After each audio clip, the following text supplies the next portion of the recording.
Hi, so my name's Rebecca Koval. I'm a registered professional biologist with the Peninsula Streams Society.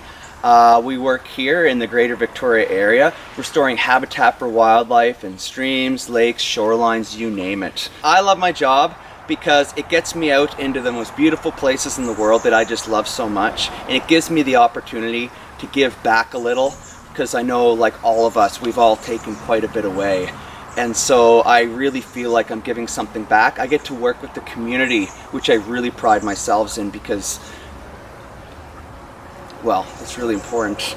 But it's inspiring. I've lived in a lot of places across Canada and even across the globe. And just working with the volunteers in this area, I'm inspired on a daily basis, because they're out there getting their boots dirty, not making any money out of it, just doing it out of the kindness of their heart. So if they're putting all this time into it, the least I can do is work with them for better local ecosystems. Peninsula Streams gets up to quite a bit. Firstly, we do things like this: restore habitat for wildlife, all of the Greater Victoria area. We build stewardship in the communities and work with a diversity of groups all over the Saanich Peninsula, whether it be cleaning up their local beach, restoring creek habitat like this. We also provide environmental education to various school groups all throughout the Greater Victoria area as well. Programs like Creatures of Habitat, where we go to middle schools and restore their local parks and their school property by removing invasive species, as well as providing many different workshops, environmental programs. And we also have our watershed model salmon life cycle game, which we provide to elementary schools. And we also take college groups on tours of our restoration projects. So we try to kind of hit everywhere along the way, and we try to hit them at a young age so they start thinking about these concepts so they can grow with them instead of finding them out later in life. So we might as well talk about this one since we're here. So this is Swan Creek. It's a tributary in the Colquitt's watershed, and Peninsula Streams has been working with the Friends of Swan Creek watershed for years now. I think it's about 8 years at this point, and they've put over 60 metric tons of rock and gravel back into this creek. So if you have a look behind me here, you have this riffle. So the water is breaking over the riffle, and that's helping oxygenate it as it goes down. And of course, oxygen is very important for the life that's in the creek. And at the top, you'll see that we've placed some spawning gravel, and that's going to be a great place for the returning salmon in the fall to spawn, but as well in the spring for the cutthroat to spawn as well. And just a little note on that is a couple volunteers from our group have physically seen them spawning down here in these riffles that we built just last year. Sometimes you get caught up in the terrestrial and aquatic biology, where you're up on the land rebuilding creeks and all that, but really at the end of the day you are thinking about the downstream effects. Now, Peninsula Streams' motto is from headwaters to deep waters, so the top of the headwaters all the way down to the deep waters into the ocean, so we certainly do take it into account. So if we can get salmon populations up by increasing the amount of habitat within the creek, then there will be certainly more fish, so to speak, in the ocean for larger animals to eat, like seals and orcas. As well, it's really important that when our water gets to the ocean, that it's of good quality. So as I was saying earlier about these riffles, they help oxygenate the water as it's heading downstream, which is of course good for the fish here, but we want that good water to be getting down to the ocean as well. So we're also looking out for other things. The Friends of Swan Creek watershed monitor the creek sometimes twice a month or just monthly, but essentially they're looking for a number of different parameters to see if the water quality is changing. So basically they're the stewards of the water as well, not just the creek and the wildlife, but they're looking for contaminants like fecal coliforms that might be coming out of a local pipe from a neighborhood. And so, like I said before, they're just kind of the stewards of the creek. Like a lot of biologists, you end up jumping through a lot of hoops, but you know, it's a good journey because background, you know, for a biologist, I don't know how others felt about it, but generally school is fun. Very hands-on, outdoors, learning about the natural world. Who can beat that? Biology literally means study of life. So, first things first, I did my undergrad at the University of New Brunswick, where I studied a variety of things, including coastal areas along the Bay of Fundy.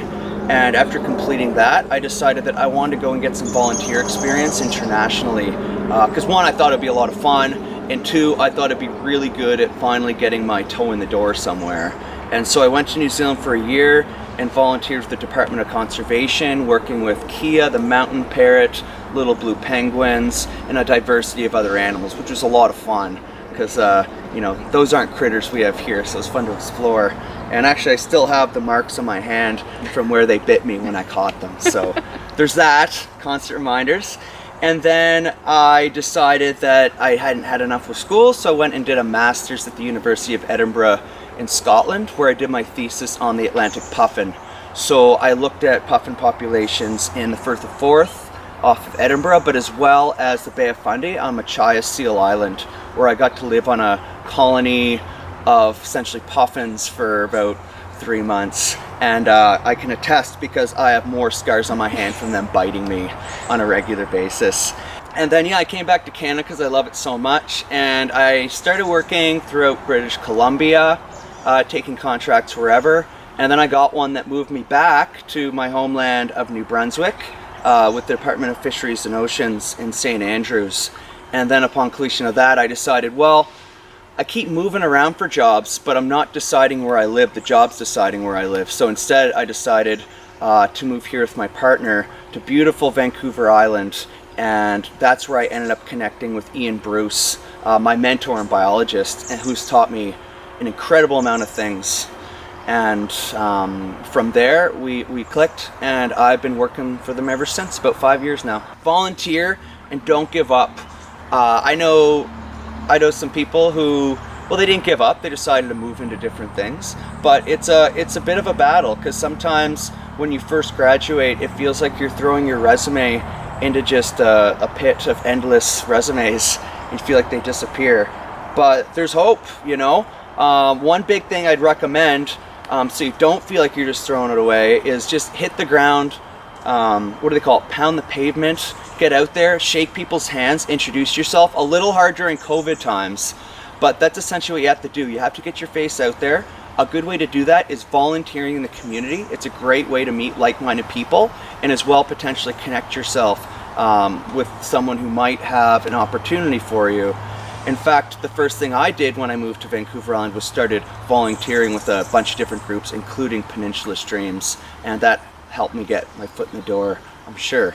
So one thing that was a little surprising to me is, so we also we do surveys for forage fish eggs on beaches. So that would be looking for surf smelt and sandlands, which are little fish that spawn on our local beaches here.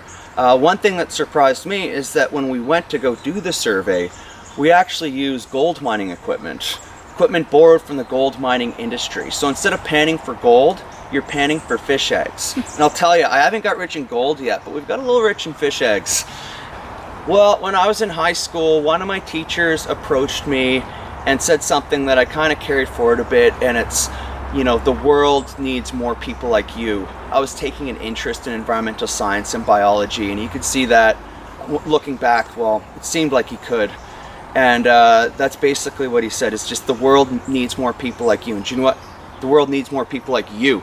We need more people out here building habitat like this, or even just spreading the message that we can do better. We can strive for a better future, and it all starts with you.